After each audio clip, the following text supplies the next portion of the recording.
Even the Bible speaks about it. We talked about it. Do not have one stream of income. This phrase, this verse in the Bible is taken from the book of Ecclesiastes chapter 11 verses 2. Let me read that for you. It's mind-boggling when I read that. Let me read that for you. We have here, it says, invest in 7 ventures, yes, in 8. You do not know what disaster may come upon the land. It says invest in 7 ventures or even in 8. You do not know what disaster may come upon the land. It's speaking to your finances. One stream of income is never going to do it for us. I've been knew that. I don't know why it take me this age to start putting my foot down and saying no, no more. No, no more. This should have been, well, I'm sure plenty of you know that, but have we taken any step to correct that situation in our life? No, we haven't. Most of us haven't. And it's shameful to know that some of us are well beyond age 25. I'll give 25-year-old a pass.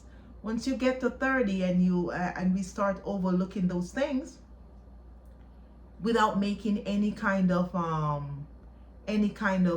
movement to change our situation, our financial situation, it's shame on us. Shame on us. But I can tell you this, there quite a bit of women in their 30s and their 40s that I've seen all over the internet that are making movements financially in their life. I'm very impressed. I am very impressed. I applaud them, because at that age I was thinking about making pocket change, coins. And I'm not speaking about coins in terms of millions. I'm speaking of coins in terms of petty cash.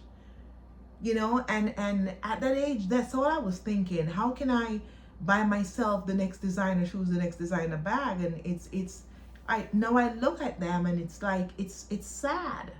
It's very sad to see how much I've invested into all these things that, you know, you really don't take to your grave with you. You really don't. You know, last week Sunday as I was going to church, I was confused about what shoe should I wear.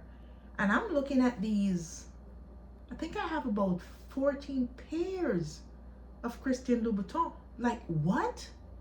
When I add that up, do you know how much money is that? Roughly $16,000. And it's just that designer that I'm talking about. Let me not even mention Valentino, my favorite. You know, and where did I put them? Into material things. I could still sell them, but certainly not at a profit. Not at a profit. And I look back and see how I've spent money frivolously. It's sad. It's not anything to gloat about. However, you could not tell me nothing in my 30s and early 40s. Oh yeah, I live for designer things. I literally worship those things. It's embarrassing. It's sad to say that out of my mouth. Do I still love them? I still like them. I really do. But I'll never take up my funds, hard, cold cash, to go buy them at whatever cost.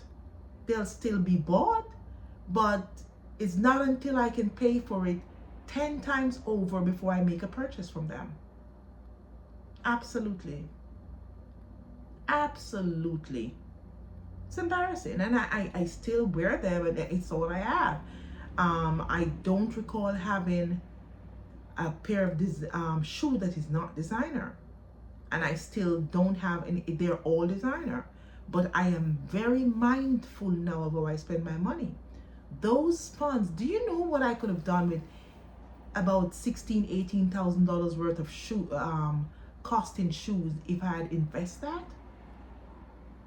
For as long as I have those shoes, who knows? I could have been a millionaire off of that $18,000. Who knows? I recall, and this was in 2006. I'd never forget. I think Will Smith had bought Jada Pinkett her first Birkin bag, and it was a white one. Get out of town. Guess who have to have one? Claudia. She went right to Hermes, put her name on the list, and got the bag. Got a bag. I would never do. At the time, those bags were selling for $6,500. Now they're now $22,000. You think I would save $22,000 or take 22 to go buy that bag now? Heck no. I'm not saying not to buy it. If you have the money, if you are wealthy enough to buy it, by all means.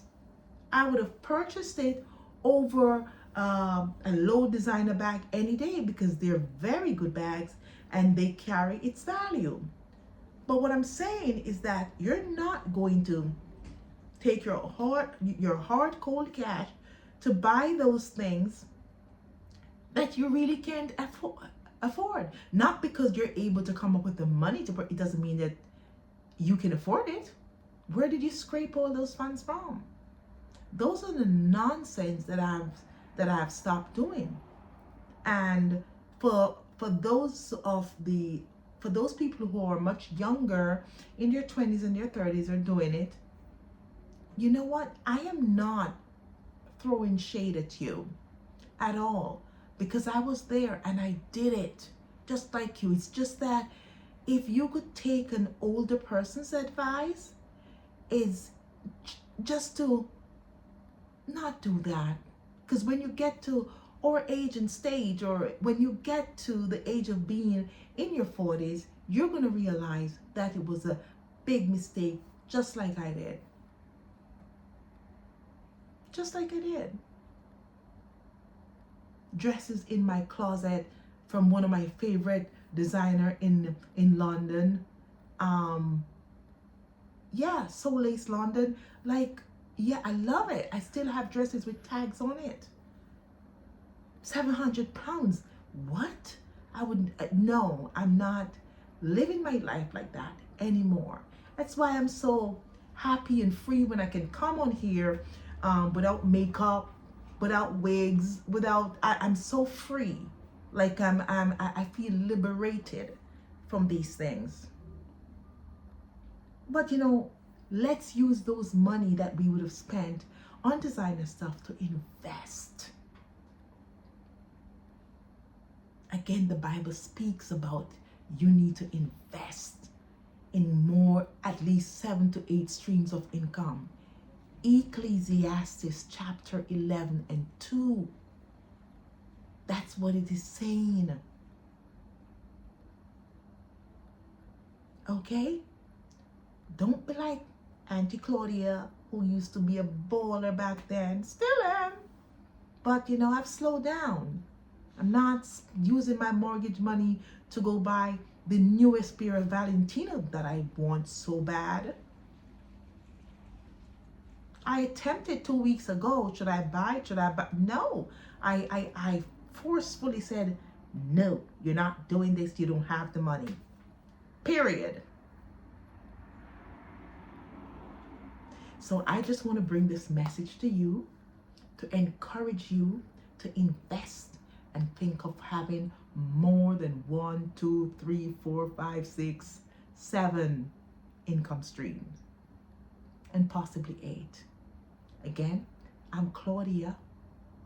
Please like this video, share it, and subscribe to my channel. Let me just stop right here before I go on out.